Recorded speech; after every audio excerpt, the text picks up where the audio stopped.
Fabricamos talento. Fabricamos innovación. Y, cómo no, sostenibilidad. Fabricamos una nueva economía. Y un mundo nuevo, en 3D, por supuesto. Pero sobre todo, fabricamos futuro. Y es que fabricamos empleo para más de 137.000 trabajadores. Fabricamos oportunidades globales de negocio en un espacio de más de 10 millones de metros cuadrados. Y fabricamos servicios de vanguardia y ventajas competitivas para más de 175 empresas. Consorcio de la Zona Franca. Fabricamos oportunidades para tu futuro. Welcome to D-Factory, the factory that develops talent, technology, innovation, and of course in the heart of Barcelona. After all, D-Factory is consolidating Barcelona as a European capital of development for Industry 4.0, for digitalization, for transformation, creating 1,500 direct jobs and 5,000 indirect jobs in the city, close to the metro, the harbour and the airport. And promoted by the Consorci de la Zona Franca de Barcelona.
Now it's the time of changes.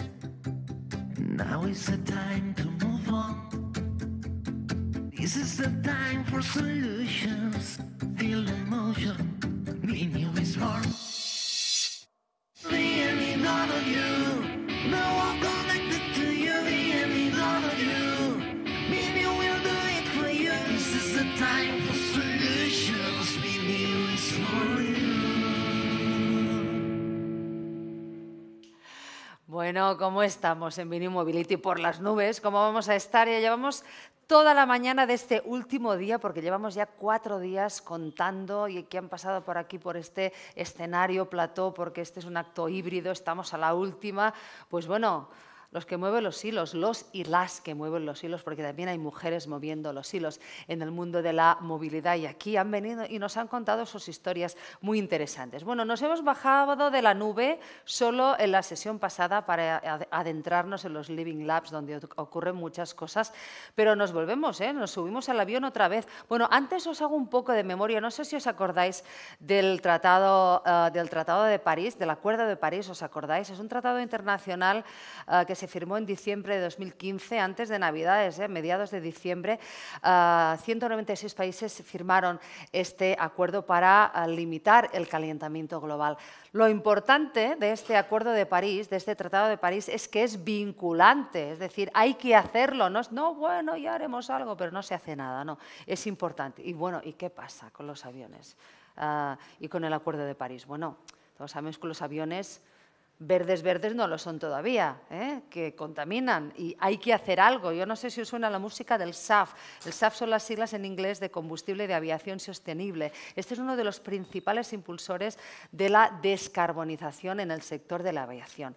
Ahí es nada, porque aquí también hay trabajo por hacer y muchos retos por cumplir. En esta sesión se debatirá precisamente sobre el trabajo y el esfuerzo conjunto de todas las partes implicadas de la industria de la aviación, pues bueno, desde la cadena aeroespacial, de aviación y de combustible, que se están desarrollando para adoptar el SAF como parte importante pues, de esta descarbonización, con el objetivo de garantizar este impulso de crecimiento constante en los próximos 10 años. Es decir, lo que hemos visto hasta ahora, que es todo nuevo, estos drones de drones, estos helicópteros modernos, todo esto ya va en propulsión eléctrica, ¿no? Ya es otra historia. Pero ¿y lo que tenemos y que está funcionando ¿Qué vamos a hacer con ello? No podemos sacarnos encima todos los aviones. Bueno, vamos al tema que liderando este panel está alguien que sabe mucho, que es Jaume Adrover, que ya nos vimos el año pasado en el Mobility, nos hemos reconocido y saludado. Él es CEO de GPA, es una consultoría de transporte aéreo donde ha trabajado los últimos 10 años y donde ha liderado también infinidad de proyectos de Barcelona, Sevilla, Baleares, Zagreb, muchos otros países también de Centroamérica, dándole una visión 360 grados del sector aeronáutico, pero especialmente destacan los conocimientos que tiene Jaume en el desarrollo estratégico de aeropuertos y aerolíneas y su experiencia también en el desarrollo de carga aérea y en la respuesta a la emergencia. Jaume, bienvenido a Minium Mobility. Muchas gracias. Bueno, está claro que sabes mucho.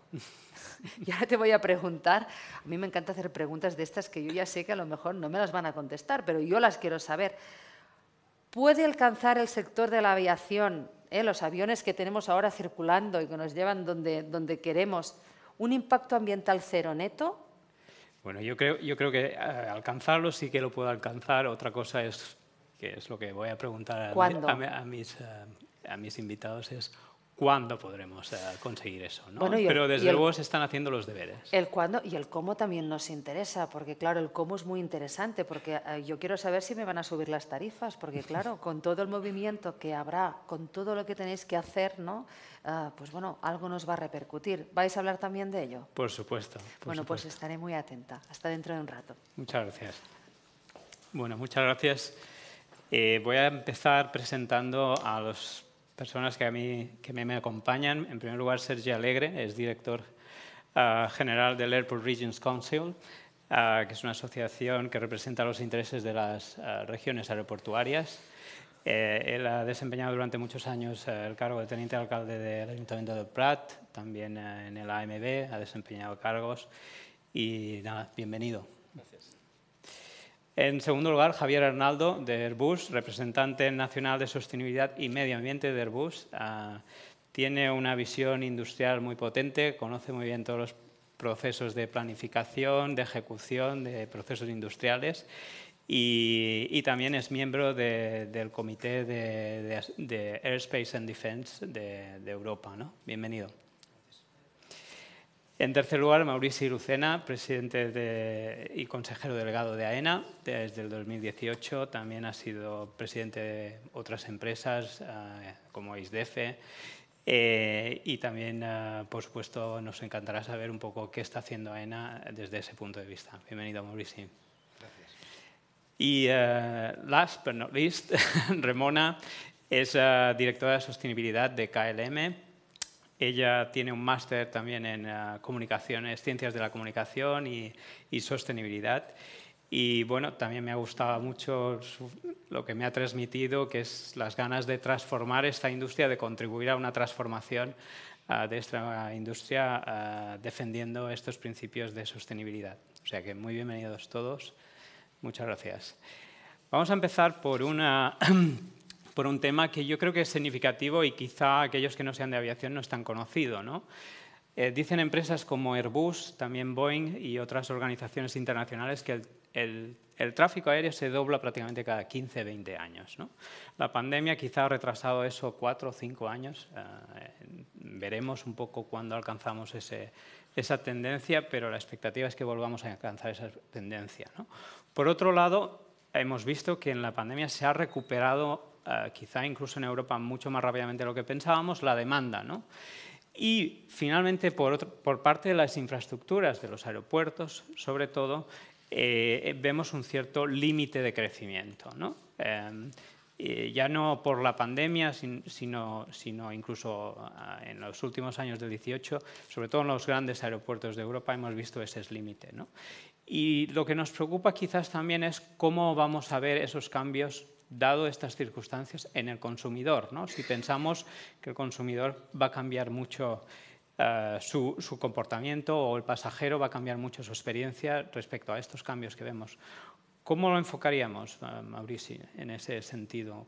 Bueno, en primer lugar, muchas gracias por la invitación a los organizadores, a Beniu. El año pasado hablamos ya de cosas parecidas. Yo creo que tú lo has apuntado al principio cuando la presentadora te ha cedido la palabra, afirmando categóricamente, y yo te acompaño, que sí se están haciendo los deberes y se deben seguir haciendo. Es decir, hay un compromiso colectivo particularmente exigente para el sector aéreo, que incluye fabricantes de aviones, aerolíneas, aeropuertos, agentes de handling, etcétera, para descarbonizar completamente nuestra actividad hasta 2050. A lo largo de la historia, cuando una regulación se convierte en una regulación más exigente por la razón que sea, normalmente porque trata de corregir lo que los economistas denominamos fallos de mercado, hay en paralelo una corriente muy fuerte de la opinión pública que nunca sabes qué está por delante, si la regulación o la opinión pública. Pero, en cualquier caso, en el sector aéreo la vida va a ser más incómoda que en el pasado, porque los desafíos y la obligación que tenemos todos de cumplirlos van a ser muchos. Creo que esto no es solo una realidad en el sector aéreo, porque no hay que olvidar que la transformación tecnológica desde la perspectiva de la descarbonización que debemos realizar en 30 años en todas las actividades humanas es el desafío más impresionante que el mundo ha conocido a lo largo de su historia. Y en el caso de nuestro sector, más todavía por razones de ciclos muy largos de vida de las inversiones y porque, no hay que olvidarlo, los requerimientos de seguridad y de calidad también son mucho más elevados que, por ejemplo, en otros modos de transporte, como por ejemplo el sector o el transporte terrestre. Muy bien. Sergi, una pregunta. En cuanto a cómo pueden vivir las regiones que tienen en su entorno aeroportuario, ¿no? La industria del transporte aéreo impacta relativamente pequeña, de una forma relativamente pequeña comparado quizás, porcentualmente me refiero, quizás a otras industrias. ¿Realmente nos deberíamos preocupar tanto como pensamos que la aviación está muy concienciada respecto a este reto, pero si el porcentaje es relativamente pequeño, quizá aquí hay algo que no cuadra, ¿no? Efectivamente, bueno, en primer lugar, también agradecer a los organizadores el grato placer de poder estar aquí y compartir pensamientos e ideas y incluso alguna información, pero no mucho más. A ver, yo creo que sí, es decir, aquí hay un decalacha, no me sale en castellano. Un desequilibrio. Un desequilibrio, algo que no encaja, como tú muy bien has apuntado. ¿Qué quiere decir? Aproximadamente todo el sector de la aviación significa a nivel mundial un 2,7 dijésemos de las emisiones de CO2. Dices, bueno, un 2,7 es muy poco.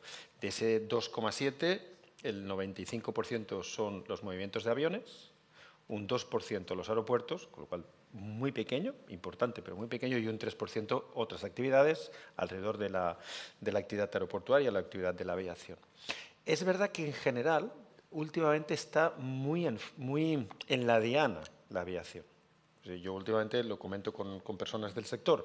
Cada vez que sale cualquier tema de CO2 o de contaminación del aire, aparece la foto de un avión. Dices, ya, pero no solo es eso. Y es verdad también, como comentaba el presidente de AENA, que no se trata solo de la aviación. Esta semana he tenido la suerte de asistir a una conferencia en Eurocontrol y ayer en Ámsterdam en el World Aviation Festival.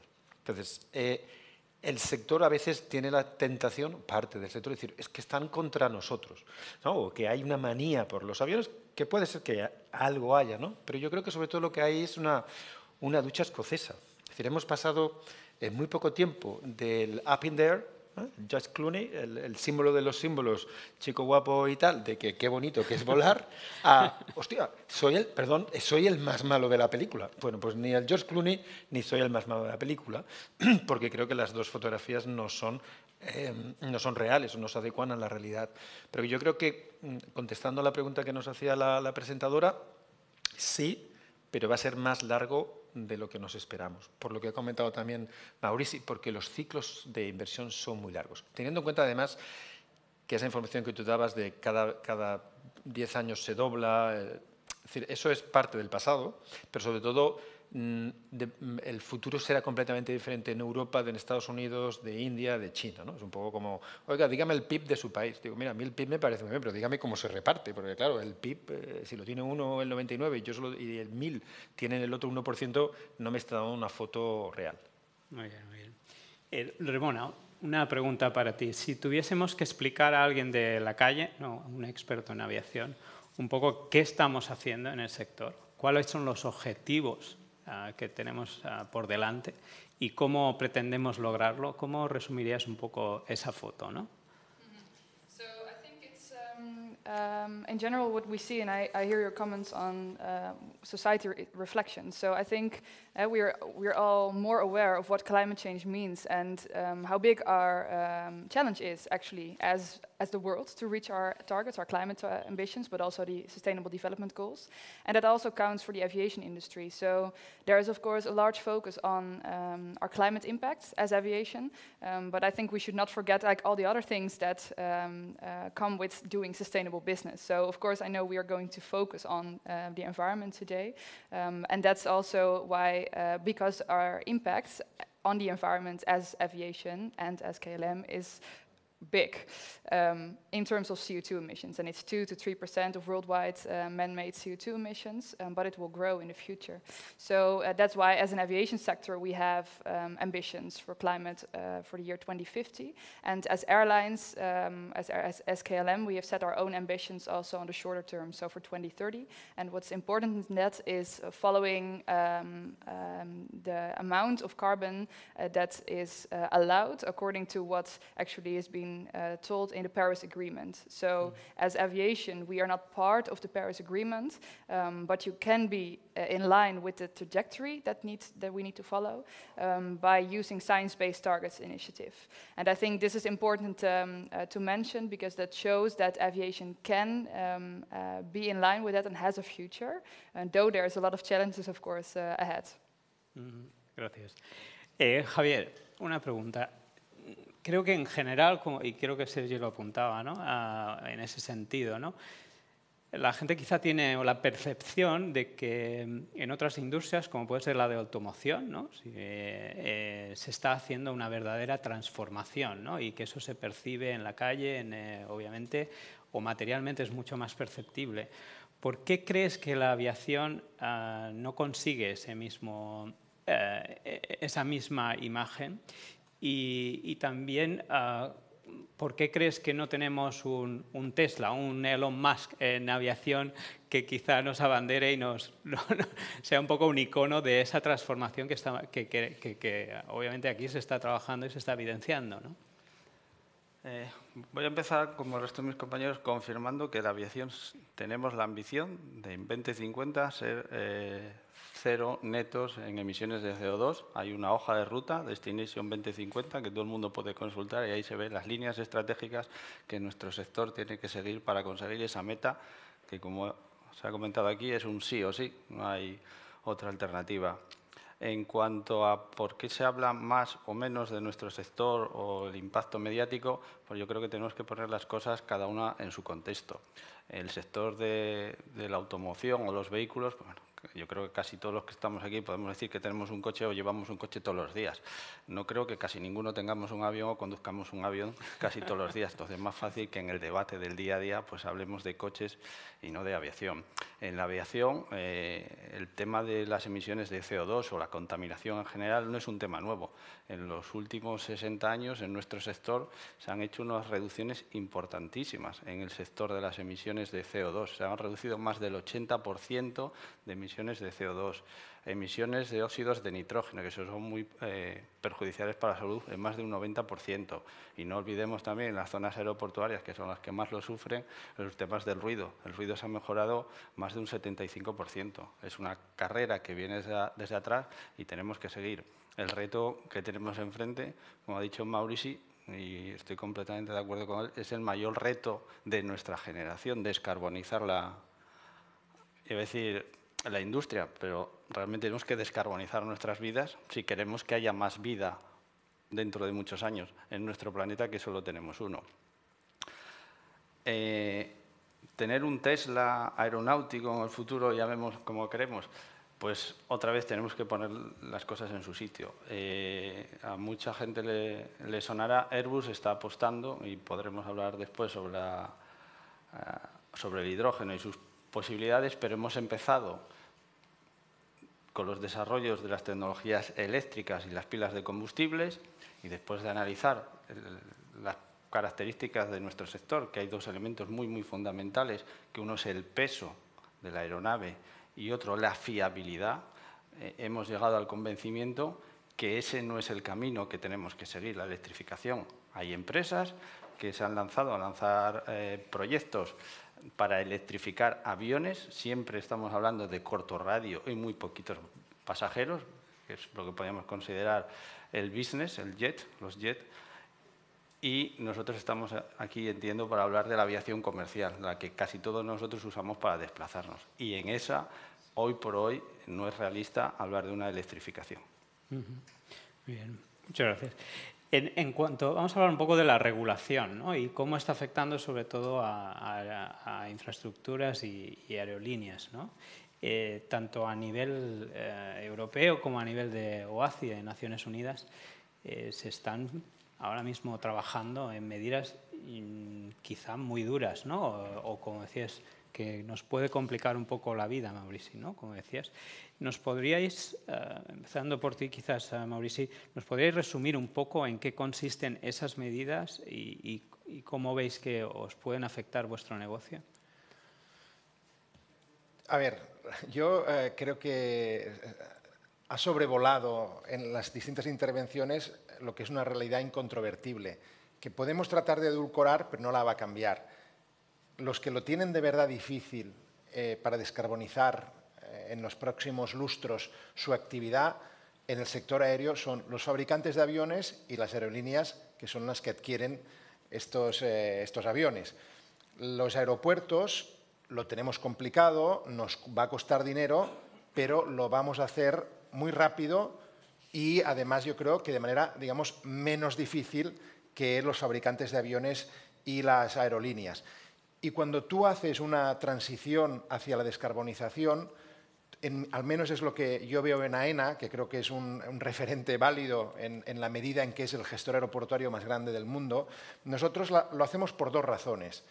Lo hacemos primero porque, bueno, no sé si primero o segundo, pero bueno, lo voy a citar primero. Hay una regulación que te obliga a producir el cambio, pero en segundo lugar está muy incorporado en toda la sociedad y también en sus empresas que hay que hacerlo. Y por tanto esto al final desemboca en, digamos, lo que podríamos denominar motivos reputacionales.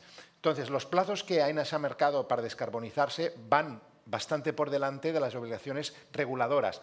Pero es que esto es lo que la regulación también pretende, si tecnológicamente es posible. Entonces, yo voy a dejar a mis compañeros de esta mesa redonda que expliquen, sobre todo en el caso de los aviones. Yo lo podría simplemente adelantar, pero lo explicaría con mucha menor precisión. Y yo me voy a centrar muy brevemente en lo que los aeropuertos estamos haciendo. Nosotros en el año 2026, en España, seremos autónomos completamente en materia de consumo de electricidad verde. ¿Por qué? Porque estamos desplegando un plan de placas fotovoltaicas absolutamente impresionante. Tenemos terreno para coger esas placas fotovoltaicas y en el 26, de hecho, produciremos más energía fotovoltaica que la que los 46 aeropuertos de España van a consumir. En segundo lugar, lo que estamos haciendo es promover la electrificación de todos los vehículos que se mueven por los aeropuertos, los de AENA y los del handling, sobre todo los del handling. Y también existen ya, y esto tú lo conoces perfectamente, ya la obligación creciente de que cuando las aeronaves llegan al aeropuerto, enseguida, por decirlo coloquialmente, se enchufen a la red eléctrica, porque así paran los motores y contaminan menos. Y luego hay toda una serie de desarrollos en el ámbito de la climatización, de la iluminación, de la geotermia, que hará que en el 26 nosotros hayamos reducido un 82% nuestra huella de carbono y en el 40, y yo estoy seguro, yo ya no estaré en AENA, pero seguro que AENA lo va a hacer, sí estaré, espero, para verlo. Antes del 2040 la compañía va a ser cero emisiones, es decir, prácticamente no va a producir emisiones y las pocas que produzca las vamos a capturar y retener a través de los mecanismos de captura de carbono que se están desarrollando. Ramona, como parece que vosotros tenéis unos deberes más difíciles, ¿no? ¿Cómo estáis enfrentando eso y qué tipo de regulación pensáis que va a ser clave en vuestro futuro negocio? So I think what we see is, at the one hand, we see European legislation coming up, and on the other hand, also local legislation or policies on aviation. And I think it's really it's logical that we have to find a balance between our operations and the impact on the local environment. So that counts for Amsterdam, that counts for Spain, that counts for all airports, I think, in the world, and some are closer to cities and to towns as others, for example. So I think it's logical that it comes up, and as well that the European Commission, for example, takes the lead in defining policies for decarbonizing aviation. To what extent it's possible. So that can also accelerate, for example, the production of sustainable aviation fuel, and that's what we see coming up. So that's what we're welcoming. Though what we are in favor of is that if you have policies regarding aviation, then maybe also to reduce the operations, for example, that it can help in acceleration of the transformation of the industry. So we would prefer to have policies that make a change or can help us in becoming more sustainable, then that's just a policy that restricts you from flying, for example. Mm-hmm. So that's a bit what we see, and I think more and more regulations and policies will come up as the light on aviation is already shining, but will continue in the coming years. Y una pregunta, yo creo que muy importante y que seguro que muchos nos preguntamos, ¿no? ¿Y cuánto cuesta todo ese esfuerzo y quién va a pagar la factura, ¿no? No sé quién, cualquiera de ustedes que quiera contestar, ¿no? A ver, si me permitís, yo para polemizar, expresamente para polemizar. Cuando antes la pregunta es ¿por qué el mundo de la aviación, a pesar de todo lo que ha hecho, no aparece? Pues yo creo que en buena parte es tu comunicación. Es decir, en todas las conferencias, en todas las jornadas, hemos reducido. Pero no decís, y yo me quiero mucho la aviación, que es por avión. Claro, es como yo lo sufrí, que ya tengo una edad. Claro, cuando el profesor te pegaba aquí, claro, te pegaba 3 veces. Entonces, lo que no, parece que queréis transmitir es, no, mira, te pegó muchísimo más flojo. Ya, pero te voy a pegar 30 veces. Porque, claro, porque desgraciadamente hay más CO2 que viene de los aviones. Si no, no habría una contradicción. Pero no, lo digo de verdad que creo que el mundo de la aviación y el mundo de los aeropuertos, el tema de la comunicación con todo lo que se está haciendo y todo lo que se va a hacer, o hay un cambio radical o no va a llegar a la ciudadanía, y es una lástima. Yo creo que es y lógicamente tú no eres el jefe de comunicación de Airbus y de IATA. Yendo a la pregunta, si me permitís. A ver, ¿quién lo va a pagar? ¿Quién está pagando que los coches sean más seguros ahora que en el año 75? ¿Quién está pagando que los puestos de trabajo tengan más seguridad? Claro, lo estamos pagando todos, pero claro, tenemos 2 alternativas. O vivir en Europa, o irnos a sitios que es muchísimo más barato, pero las condiciones son las condiciones. Es decir, yo creo que en buena medida y en buena suerte, como europeos y a nivel global también como aviación, hemos decidido por apostar por la calidad de vida sin renunciar a la aviación, sin renunciar a los coches, sin renunciar a... Entonces, eso cada vez va a tener un precio más alto, como todo. Pero yo no le veo ningún problema. Por otra parte, no nos equivoquemos, es decir, ampliemos el zoom.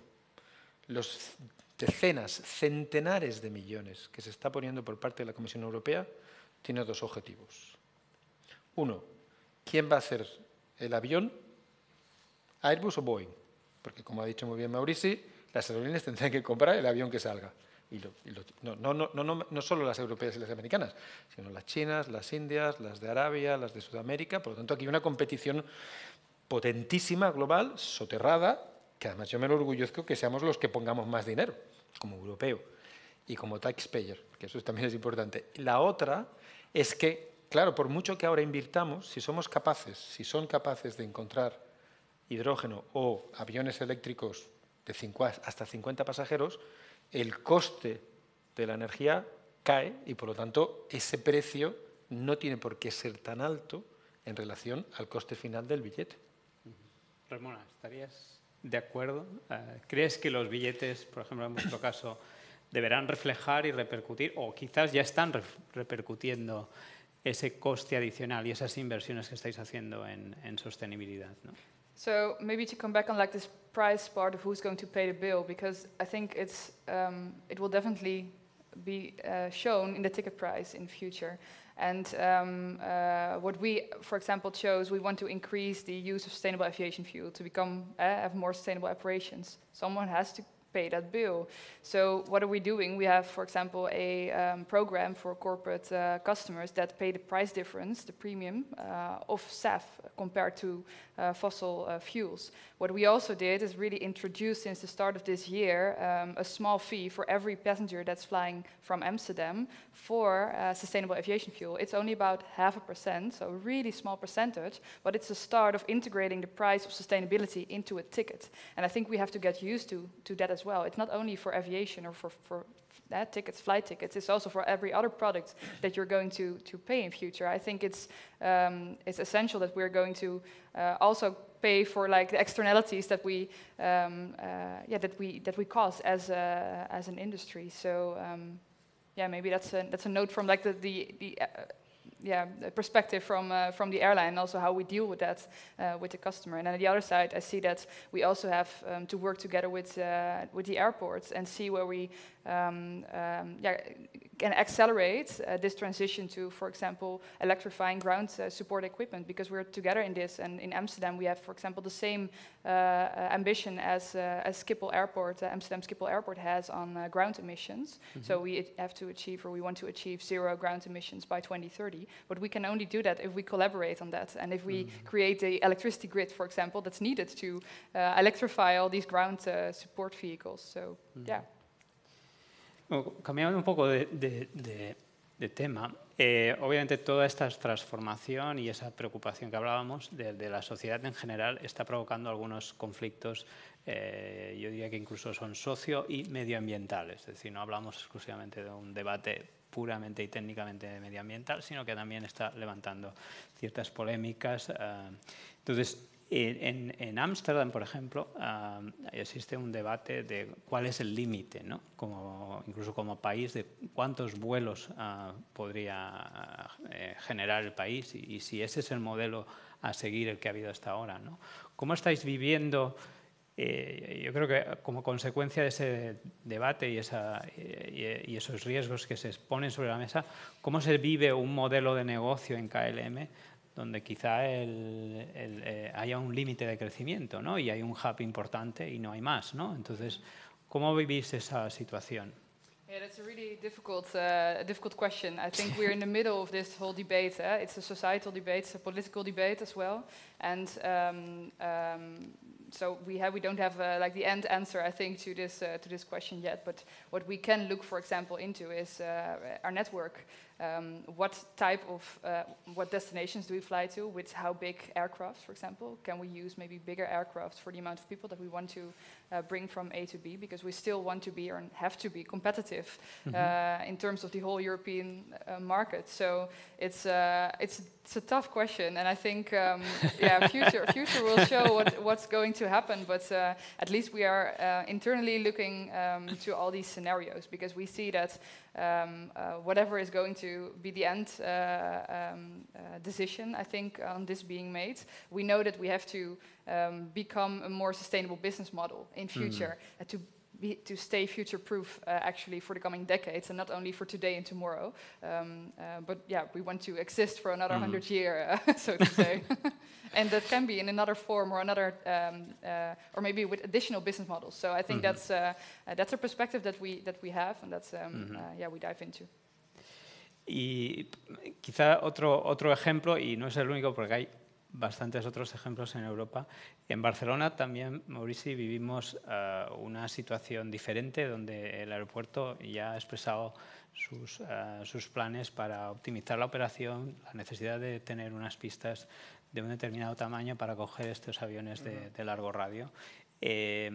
¿Cómo estáis viendo esa situación y cuáles son vuestras perspectivas más inmediatas para intentar llegar a una solución razonable, ¿no? Bueno, vamos a ver. Me gustaría hacer una reflexión previa, siguiendo el hilo de la persona que me ha precedido en el uso de la palabra, que es la siguiente.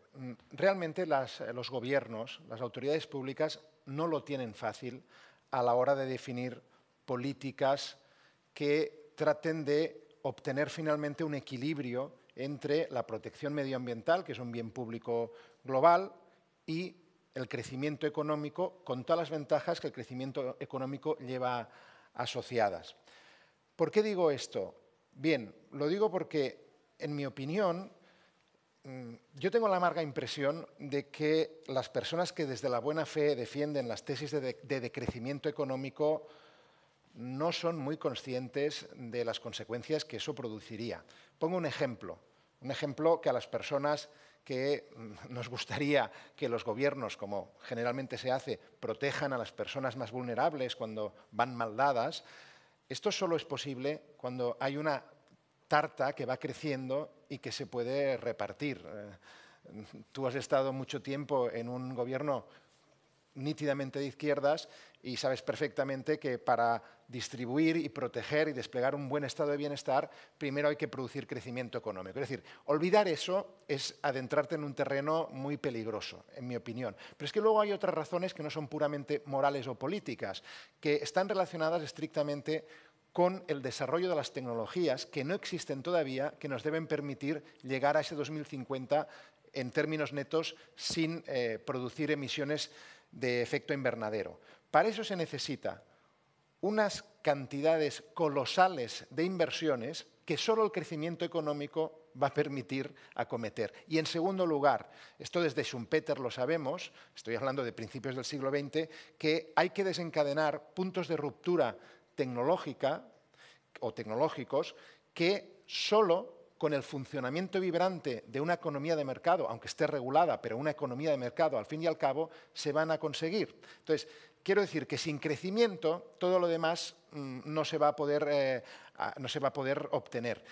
Y aquí es un debate muy relevante en el caso de Ámsterdam y de Barcelona. En el caso de Barcelona, además, ya nos gustaría ser Ámsterdam, porque Ámsterdam es un gran hub de conexiones internacionales, cosa que Barcelona todavía no es.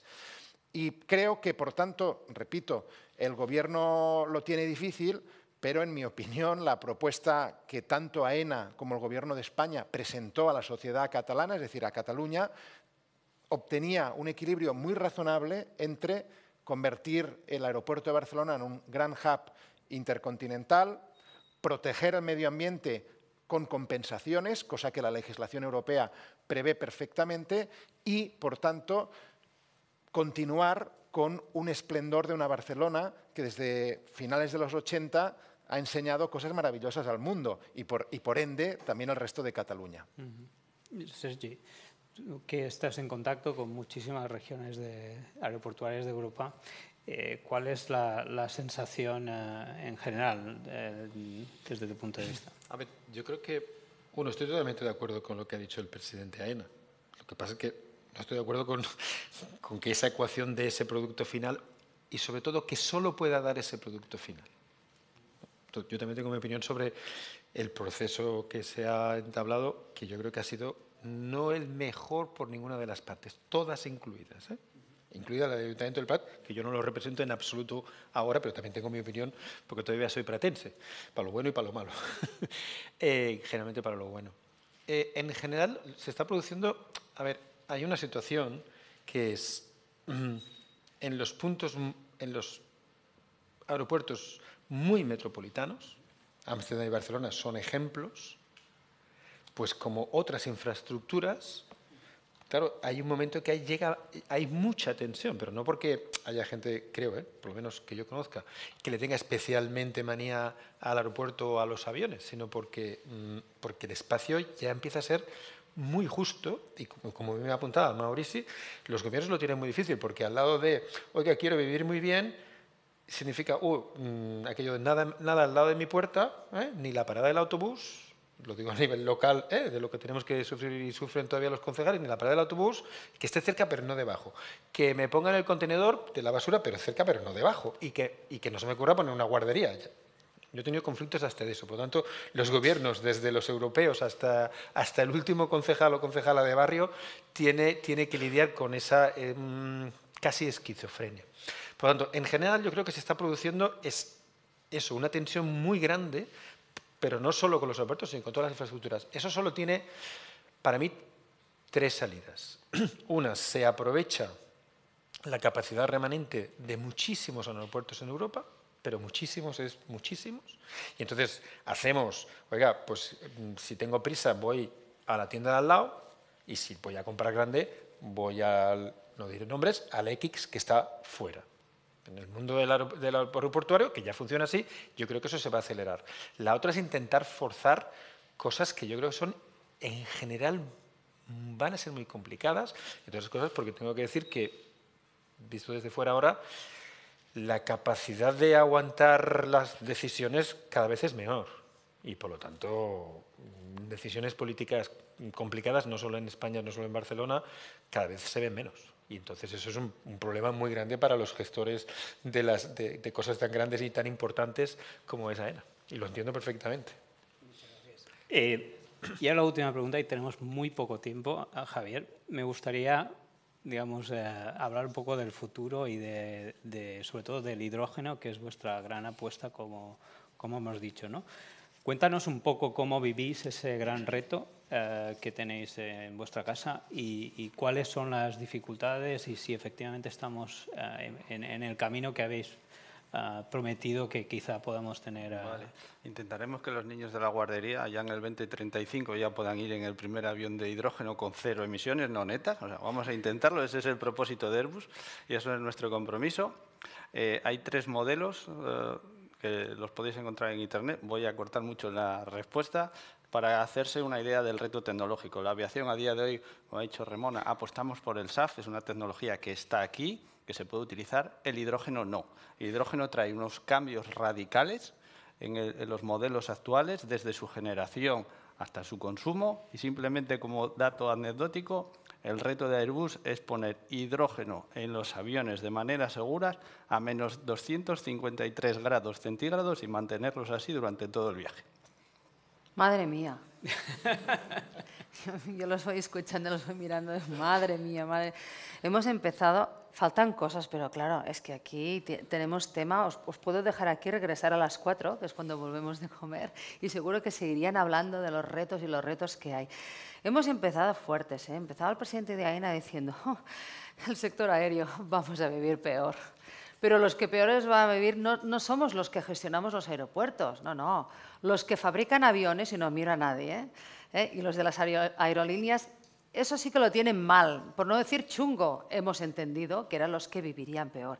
Y luego ha seguido Sergi Alegre diciendo, bueno, es que claro, es que da la sensación de que al sector de la aviación nos tienen manía. Siempre los periodistas, claro, que somos los peores de todos. Siempre que hay una noticia que habla de contaminación, sale un avión. Y nos ha dado un dato muy interesante, que bueno, es importante tenerlo en cuenta. Los aviones, aeropuertos, todo el sector de la aviación supone solamente el 2,7 de emisiones de CO2 a nivel global, que dices, bueno, claro, es poquito. ¿Y qué pasa con George Clooney? Ay, que ha salido George Clooney, mejor que Blade Runner. Yo soy fan de George Clooney.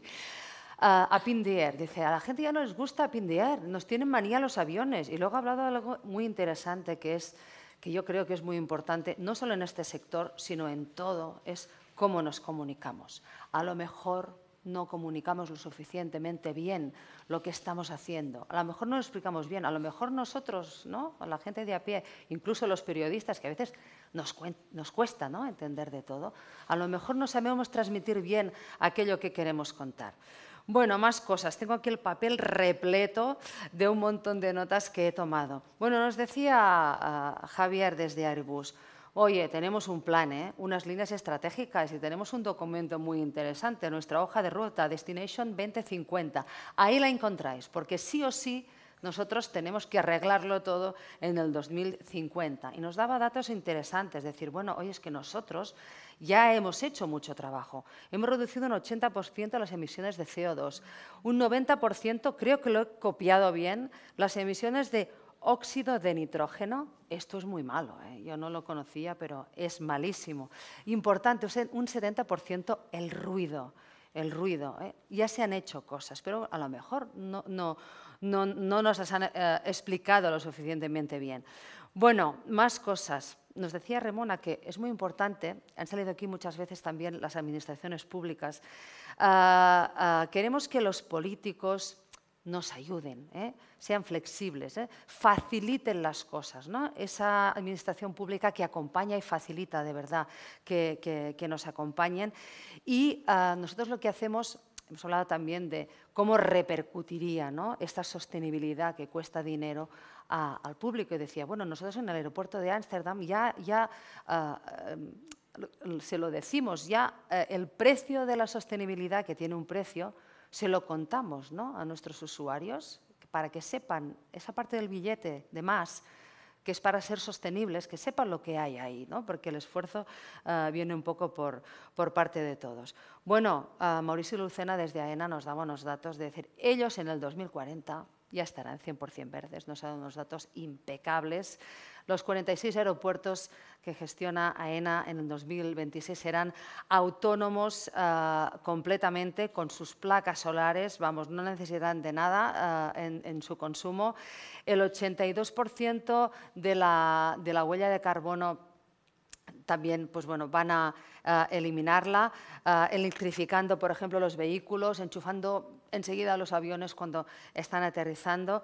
Bueno, muchos retos y muchas cosas por delante en este sector en el que, bueno, el hidrógeno, y miramos a Airbus, ahí está para que los niños vayan en avión felices y tranquilos a esas temperaturas bajo cero, que bueno, no me acuerdo ni del número, pero bueno, lo importante es verdad, es que los aviones vuelen y que los pasajeros podamos ir de un sitio a otro y podemos ir a esperar qué momento, ¿no?, cuando vas al aeropuerto a esperar a alguien, ¿no?, o vas a buscar a alguien. Yo que tengo a mi pareja lejos y que voy mucho al aeropuerto del Prat, ese momento, ese índice de achuchabilidad que creo que me dijo una vez el presidente de una compañía aérea low cost, me dice, esto es lo mejor que hay. Pues sí, hay que mantenerlo por mucho tiempo, pero sosteniblemente. Gracias a todos por acompañarnos en Binu Mobility. Vamos a aplaudir al público que tenemos aquí, que se note que tenemos público.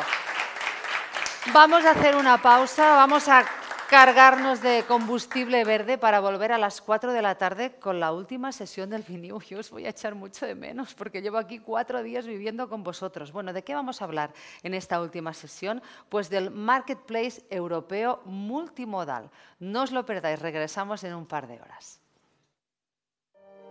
Fabricamos talento, fabricamos innovación y, cómo no, sostenibilidad. Fabricamos una nueva economía y un mundo nuevo, en 3D, por supuesto. Pero sobre todo, fabricamos futuro. Y es que fabricamos empleo para más de 137.000 trabajadores. Fabricamos oportunidades globales de negocio en un espacio de más de 10 millones de metros cuadrados. Y fabricamos servicios de vanguardia y ventajas competitivas para más de 175 empresas. Consorcio de la Zona Franca. Fabricamos oportunidades para tu futuro. Welcome to D-Factory, the factory that develops talent, technology, innovation, and of course in the heart of Barcelona. After all, D-Factory is consolidating Barcelona as a European capital of development for Industry 4.0, for digitalization, for transformation, creating 1,500 direct jobs and 5,000 indirect jobs in the city, close to the metro, the harbour and the airport. And promoted by the Consorci de la Zona Franca de Barcelona.